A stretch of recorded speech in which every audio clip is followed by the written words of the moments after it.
маємо також із Маріуполя новини, так, і це сталося, знову ж таки, це йде мова про удар ракетний, очевидно, судячи із вибухів, заграви і пожежі, яка виникла на місці прильотів.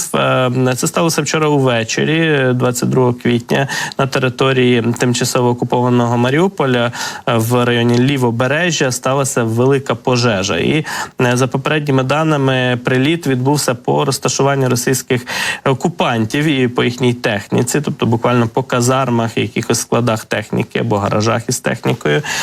Вогонь палає, чи палав кілька годин вчора надвечір у лівобережній частині міста, і повідомляли про ці події і місцеві мешканці у телеграм-каналах, і, зокрема, описував їх і радник міського голови Маріуполя Петро Андрющенко, який згодом також висміював версію росіян. Ті заявили, окупанти заявили, що це очерет раптово загорівся, запалав десь там в якихось прирічкових районах на Маріуполі, і, відповідно, це просто природні явище, жодних, скажімо так, жодної шкоди їхній воєнній інфраструктурі не було завдано. Ну, нічого кращого дійсно росіяни не вигадали, аби виправдати ці прильоти по їхній воєнній інфраструктурі. В Криму часто в Севастополі вигадують, що навчання терміново якісь почались неоголошені.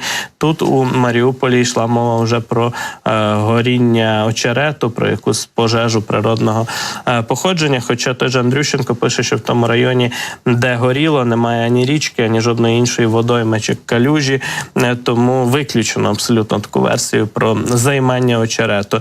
Ну і також той же Андрющенко публікував мапу приблизно якраз цього району Маріуполя, де вказано орієнтовні місця прильотів, і підкреслив, що, власне, там і знаходяться російські військові казарми.